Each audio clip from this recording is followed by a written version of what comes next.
Good morning, everyone. Good morning. I'm Mansharmani, a certified coach and trainer, a business growth and profit escalation expert with 38 years of international and domestic business experience. Today, I'm going to speak about inclusive growth, making economic development work for everyone. How many of you like the topic? Yes. Yes.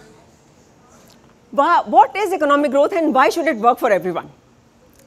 Economic growth is growth in the GDP of a country, and not only that, it has to be with the PPP, the price power parity, so that people who are in the country, they are able to afford a lifestyle, a standard of living. And inclusive growth means increase in the standard of living for everyone in the country.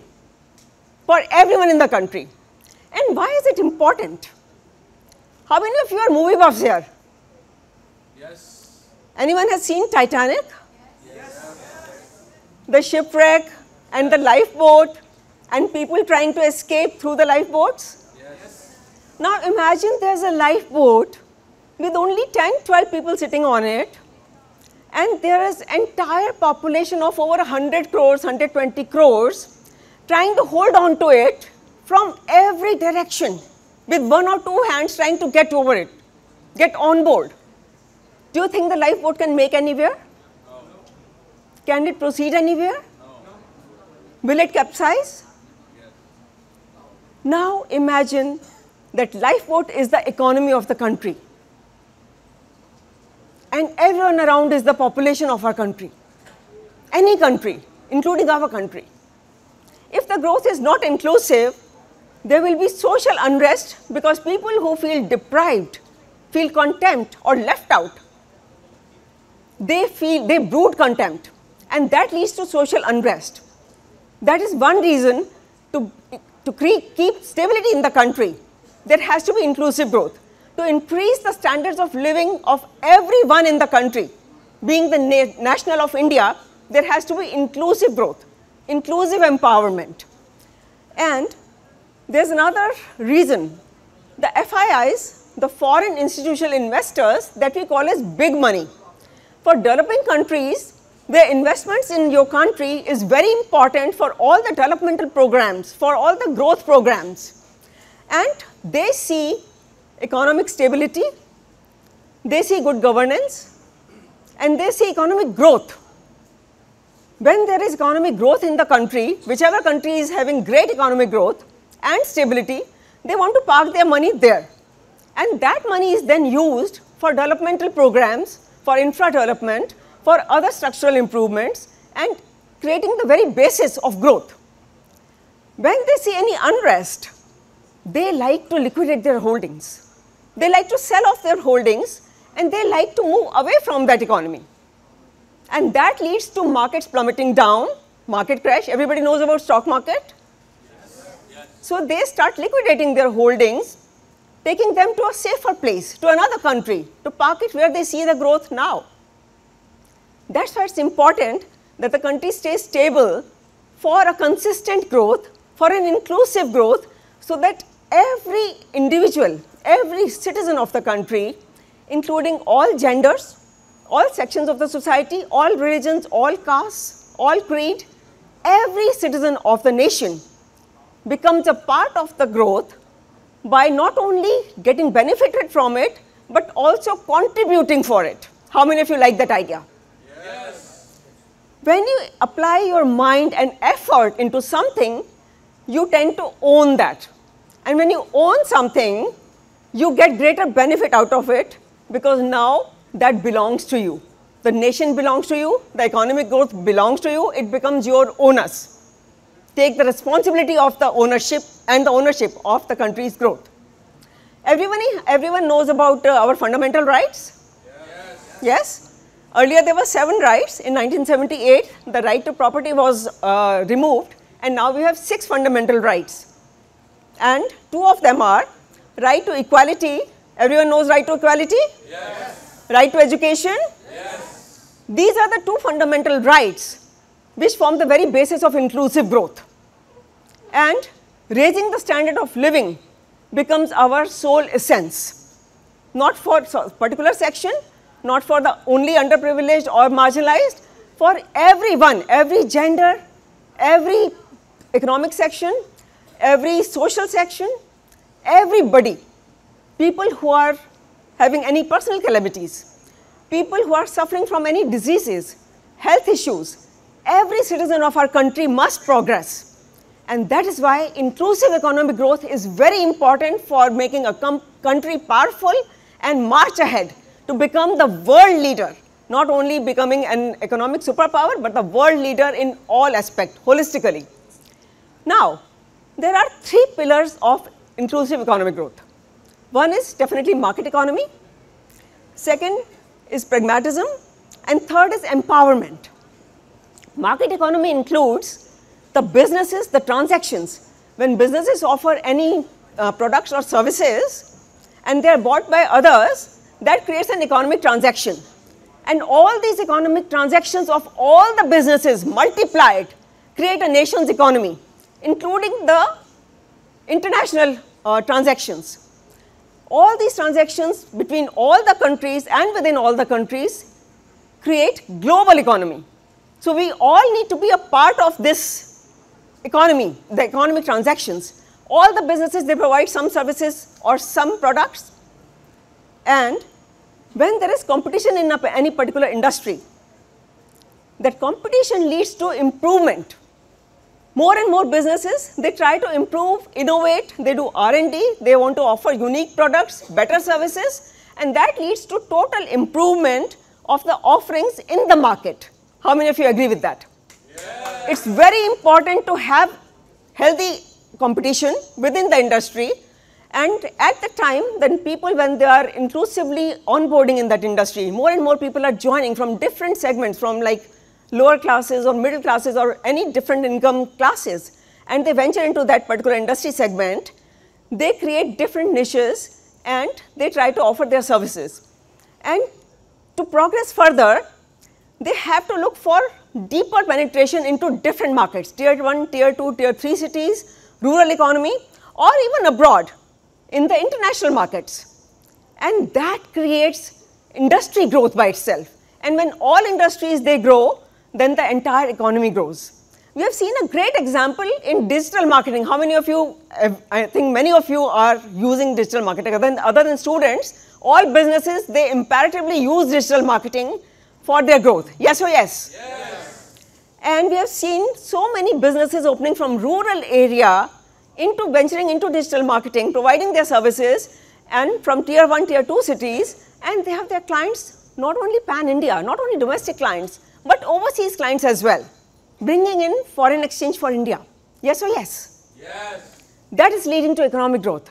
So that actually is a great example of inclusive economic growth for any industry, and that needs to be replicated in every industry. Every industry. There are various industries where, like we saw on the lifeboat, only 10-12 people sitting. So there are certain industries where there are entry barriers. Are you aware of such industries? Yes. In those industries, when there are structural entry barriers, not many people can venture in. That creates, lack of equilibrium. That creates actually lack of equilibrium, and the boat starts to capsize. We have to create structural reforms that people from other economic sections, they can also get into that and on board in that industry's ventures, so that the growth is inclusive. We have to remove the entry barriers, and India has a vision of becoming Vikasit Bharat by 2047, 100 years of independence that we will be covering at that time. And it is barely over 2 decades, not a long time. So we have to start working on the war footing. So that's why making market economy progress at a faster level is imperative for India's inclusive growth.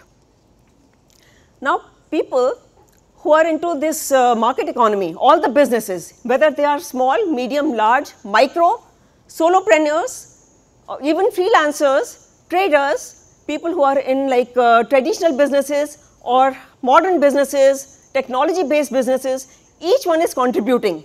and each one can take a mandate of growing their business, helping their fellow industry people with the know-how to grow and themselves innovate and R&D into further zones, further niches to expand the industry sizes so that entire Indian economy expands. Will that be a great idea? Yes. The next important thing is empowerment. We have seen lot of discrimination within various segments of society. How many of you are aware of this? We are dealing with lot of disparity because there are so many different cultures within our Indian culture. There are so many different, faiths, religion, culture, economic groups, and various faiths that people follow. And because of that, certain local authorities, they try to take advantage of that, and that creates social turmoil, unrest. We have to grow beyond that. When we grow beyond these trivialities, the growth becomes phenomenal. We can actually take leaps and bounds ahead, and India can actually become a superpower in the years to come.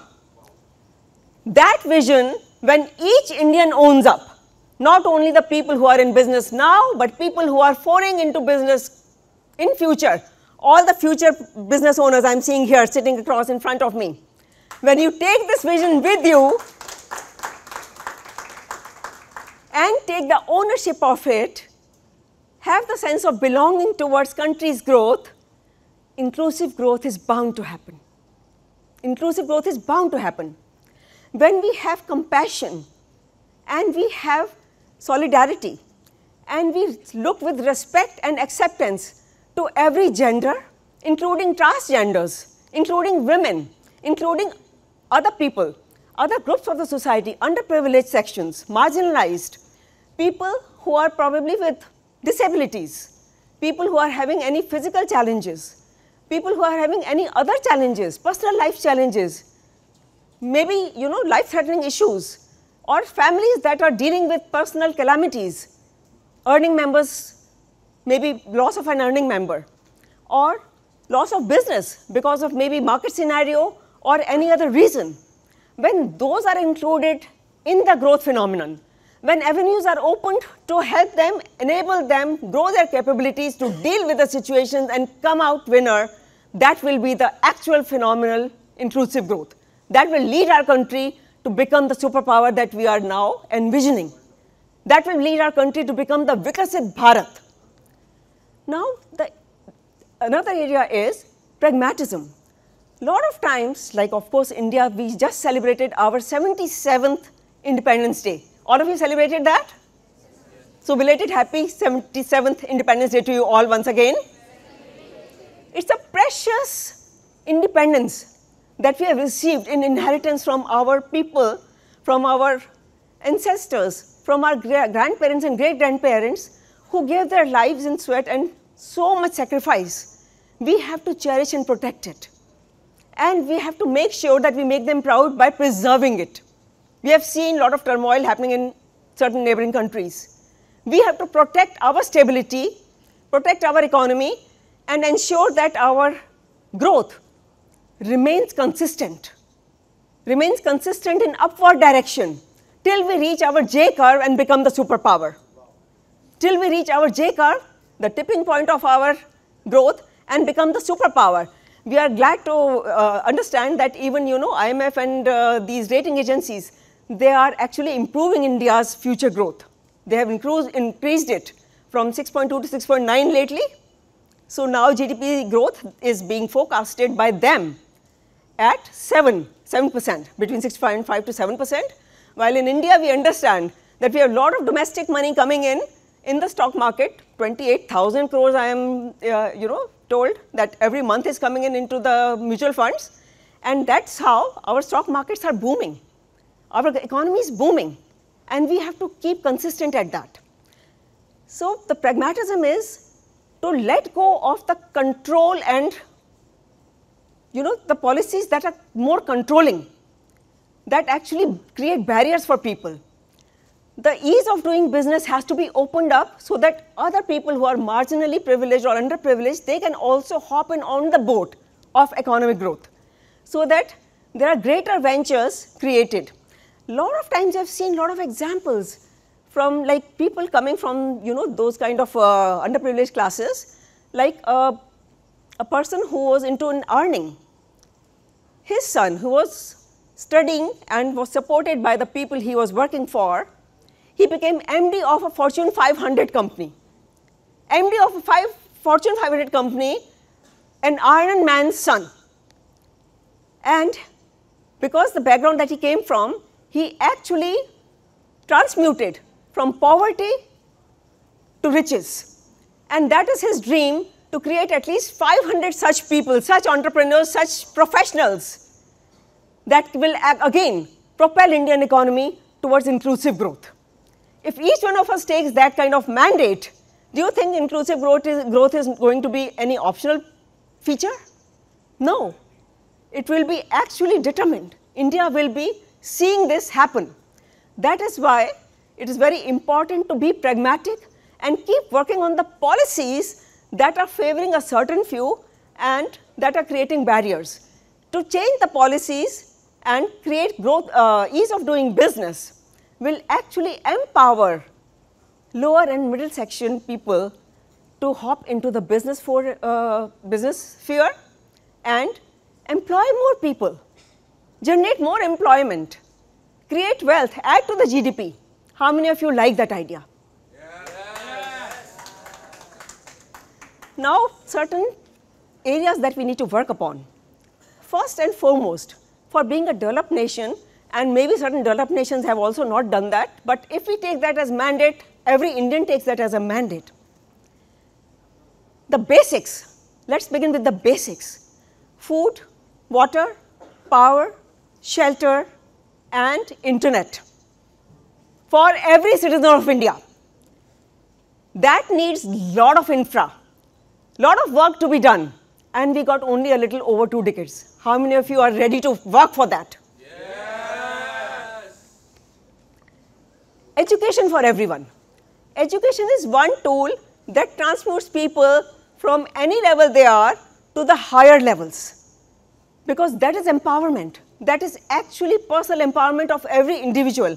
So, constant education and lifelong learning, upskilling of whatever skills you have, everyone is born with certain skills, or they develop it over time. But if they can actually professionally learn it, even if they don't have means, if they can be empowered to have those means, if the means can be provided for them initially, they will be able to improve on their capabilities, and the companies that they go to work for or the business that they create will be more profitable and add to the national economy. In that manner, when businesses are earning more because their workforce is more skilled, the efficiency of the workforce is better. That adds to the company's profitability. When company is more profitable, they are able to offer better salaries to the people. Better salaries improve the lifestyle, the standard of living of our people. And that is how entire nation's population will improve their standards of living. That will mean inclusive growth. Are you in for it? Yes.